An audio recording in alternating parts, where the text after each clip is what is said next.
जय गुरु जी। शुक्राना गुरु जी। अनंतम शुक्राना गुरु जी।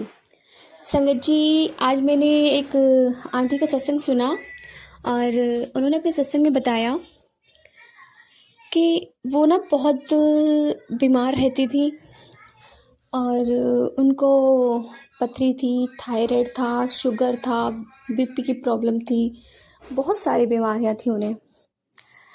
तो उनकी एक सिस्टर होती है, वो सहारनपुर में रहती थी, उनकी सिस्टर होती हैं दिल्ली में। तो वो कहती हैं कि तुम ना बड़े मंदिर आओ, यहाँ पे गुरुजी हैं छतरपुर मंदिर में और वो बहुत अच्छे हैं और यहाँ आने से ना उनकी सभी संगतों की सारी समस्या ख़त्म हो जाती है, तुम एक बार आकर देखो।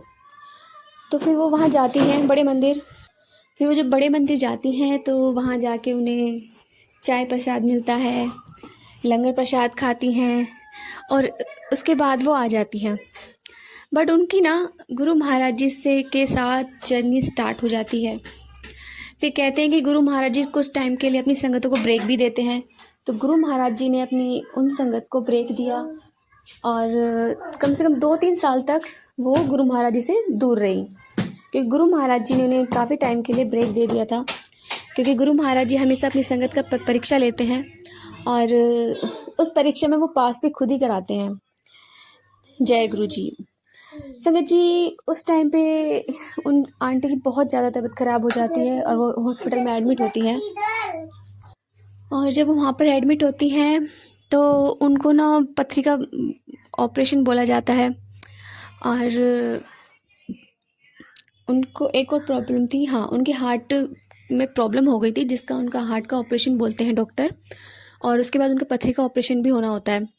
तो उनके बराबर वाले बेड में एक आंटी लेटी होती हैं और वहाँ पे एक अंकल आते हैं। वो गुरु महाराज जी का कड़ा प्रसाद उन आंटी को देते हैं और साथ में इन आंटी से भी पूछते हैं कि आंटी आप प्रसाद लोगे, ये हमारे गुरु जी का प्रसाद है। तो दिमाग एकदम से हो जाता है, दौड़ जाता है, अरे ये तो शायद वही वाले गुरु जी की बात कर रहे हैं। तो उन्हें कड़ा प्रसाद देते हैं और साथ में एक लॉकेट स्वरूप भी देते हैं। फिर यहाँ से 3 साल बाद गुरु महाराज जी के साथ उनकी दोबारा से जर्नी स्टार्ट होती है और गुरु महाराज जी का बुलावा आता है। फिर उसके बाद उनका गुरु महाराज जी की कृपा से हार्ट का ऑपरेशन होता है, वो अच्छा होता है। फिर पथरी का ऑपरेशन होता है, वो भी ठीक हो जाता है। और उसके बाद उनका फिर से गुरु महाराज के साथ कनेक्शन जुड़ता है और एक एक करके उनकी सारी परेशानियाँ ख़त्म होने लगती हैं। तो उन्हें एक बार एक ड्रीम आता है और उस ड्रीम में गुरु महाराज जी उनको बोलते हैं कि तुम सुखमनी साहिब का पाठ करो और जपजी साहिब का पाठ करो। और फिर जब वो पाठ कर रही होती हैं तो सपने में ही एक काली बिल्ली आती है और उनके मुंह पे ना पंजा मार देती है। तो गुरु महाराज जी फिर आते हैं सामने से और कहते हैं कि पुत्र तू ना बड़े जब सुखमनी साहिब का जपजी साहिब का पाठ कर। वो पाठ करना शुरू कर देती है और जैसे ही पाठ शुरू करती हैं उनके चेहरे पे जो पंजे के निशान होते हैं वो धीरे धीरे ख़त्म होने शुरू हो जाते हैं। वो उनका ये ड्रीम ख़त्म होता है। वो जब सुबह उठती हैं वो अपनी सिस्टर को फ़ोन करती हैं कि मुझे ना ऐसे ऐसे एक सपना आया है। तो उनकी बहन बोलती है कि गुरु महाराज जी ने कोई बहुत बड़ा कष्ट तेरा सपनों में काट दिया है, तो गुरु महाराज जी का शुक्राना कर।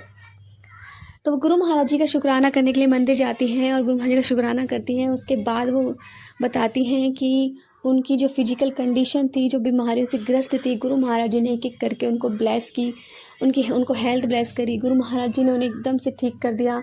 इतनी चुस्ती फुर्ती उनके शरीर में आ गई कि वो अपना घर का पूरा काम कर लेती हैं, बाहर का भी कर लेती हैं। गुरु महाराज जी की कृपा से वो एकदम ठीक हो गई हैं। तो गुरु महाराज जी के दरबार में जब भी कोई संगत जाती है उनके एक्सपीरियंस सबके अलग होते हैं, पर गुरु महाराज जी के साथ जो भी जुड़ता है उसकी जर्नी अलग होती है। और गुरु महाराज जी से हर किसी न किसी रूप में ब्लेस जरूर करते हैं और हर किसी को माध्यम बनाते हैं अपने से जोड़ने का। और हमेशा संगत जी जितना हो सके आप सुखमनी साहिब और जपजी साहिब का पाठ करिए। हो सके तो सुबह उठकर करिए, 4 बजे उठिए, चाहे आप बाद में भले ही सो जाइए, मगर सुबह 4 बजे का टाइम जो होता है अमृत वेले का होता है। 4 से 5 या 5 से 4 से 6 के बीच में आप जितना आपसे हो सके उतना करिए,